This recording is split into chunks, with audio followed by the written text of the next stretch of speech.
Olá, meus amigos. Eu sou Matheus Coutinho, advogado criminal em Salvador, Bahia.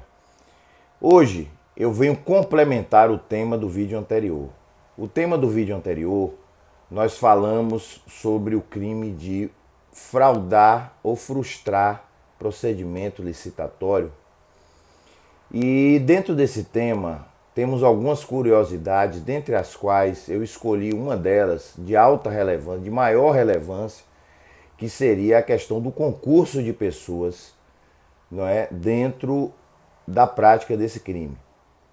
Né? Eu selecionei para vocês 3 entendimentos acerca do tema, perfilhado pela jurisprudência, em 3 tribunais diferentes, né, que entendem de forma diferente a questão da prática do crime do artigo 90, combinado com o crime do artigo 96, inciso 1. O que é que diz esse artigo? Esse artigo, o crime do artigo 96, inciso 1, a gente ainda vai ter a oportunidade de estudá-lo com profundidade, já que eu estou fazendo essa maratona de artigos, de artigo por artigo dos delitos licitatórios.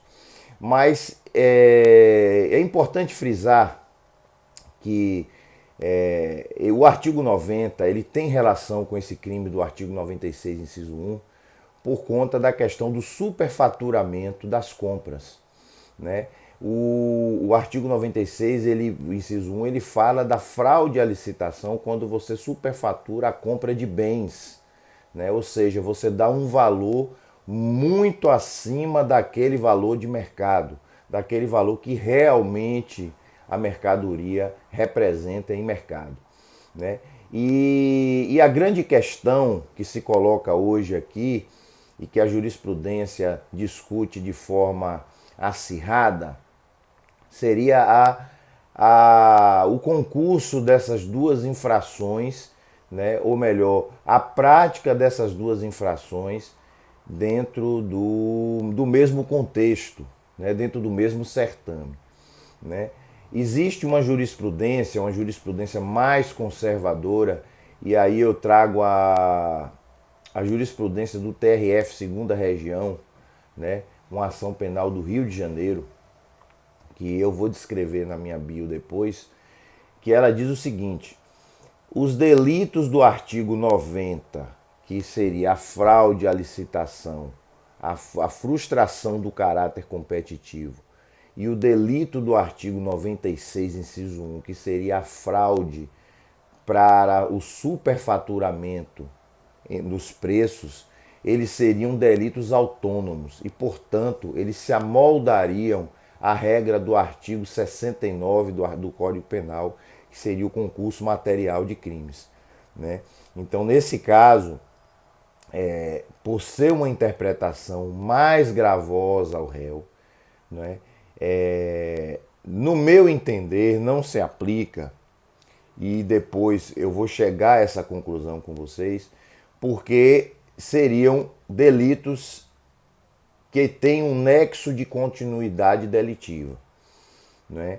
E aí eu já tenho uma segunda análise, que seria a análise das cortes superiores, em especial o STJ e o STF, que eles entendem dessa forma, que esses delitos em especial, o delito do artigo 90, que é a frustração do caráter competitivo, e o artigo 96, inciso 1, ele reconhece como delitos autônomos, né? As duas figuras elas existem, no entanto, eles aplicam o concurso formal de crimes, né?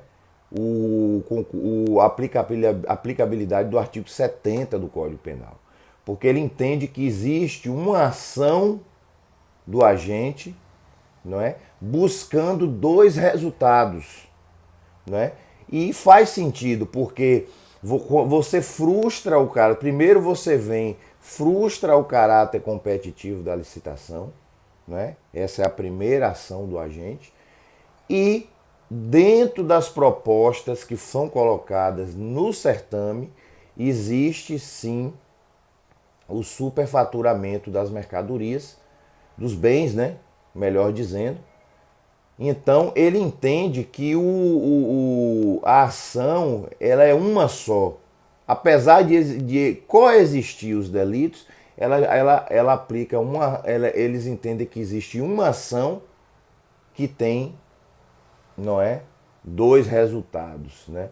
E aí ele aplica a majorante do concurso formal previsto no artigo 70, né?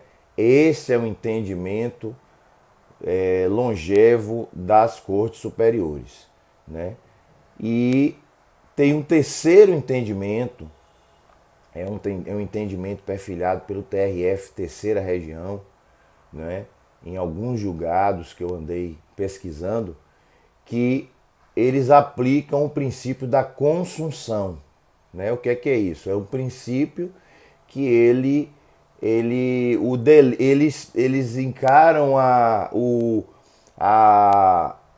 frustração da competitividade do certame como delito meio para o delito do artigo 96, inciso 1, que seria o superfaturamento como delito fim, não é?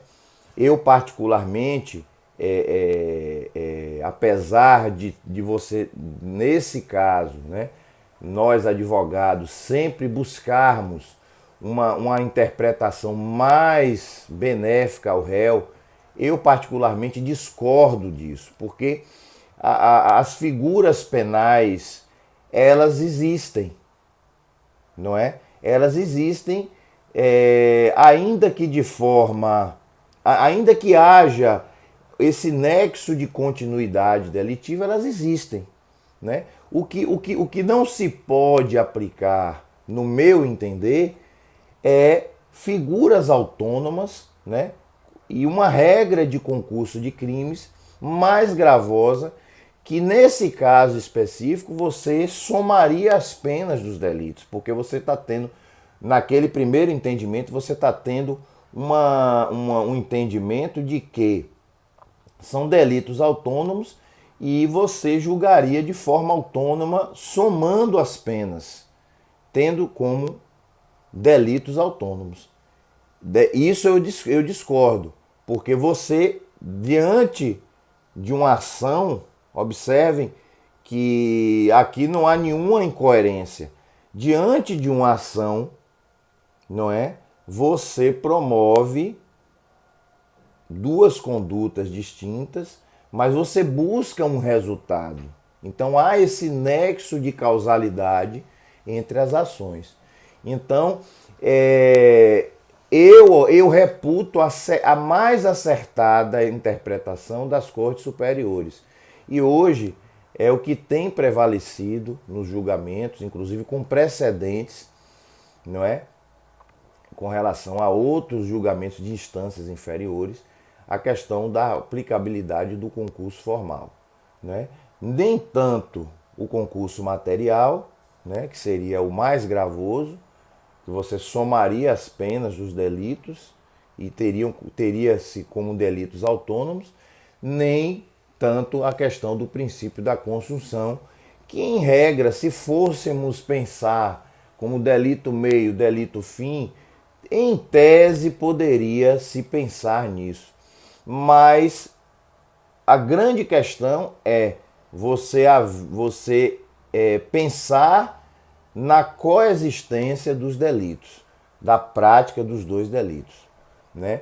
Então aqui fica essa ressalva para vocês aqui do canal, né? Que é uma reflexão bastante importante, sobretudo pelos operadores do direito, aí, os advogados criminalistas como eu, que trabalham com essa parte de crimes licitatórios, de crimes econômicos, que é um raciocínio que deve se aplicar no momento de que uma corte venha a entender de uma forma equivocada, né?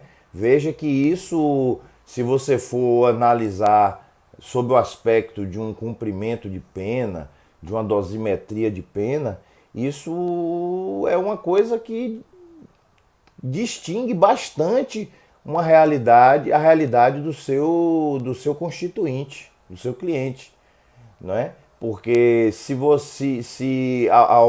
aqueles operadores do direito, e aí eu digo os juízes e procuradores, promotores, que entendem que as condutas são autônomas e que as penas devem se somar, isso vai trazer uma realidade muito mais desastrosa e muito mais gravosa ao réu, sendo que a gente sempre busca a, a interpretação mais benéfica ao réu. É o que a nossa Carta Constitucional prevê e determina, né? Então a jurisprudência que, no meu sentir, eu me apego como uma jurisprudência mais acertada, seria uma jurisprudência das Cortes Superiores, que falam, que aplicam a regra do concurso formal, né? Elas vão, obviamente, as condutas vão coexistir, no entanto, ela vai aplicar um aumento menor, uma majorante menor e, consequentemente, a pena, ao final, a ser aplicada vai ser menor também. Então, se gostou do vídeo aí, se inscreve no canal, dá um like e vamos para frente que teremos mais novidades aí a respeito de delitos licitatórios em breve.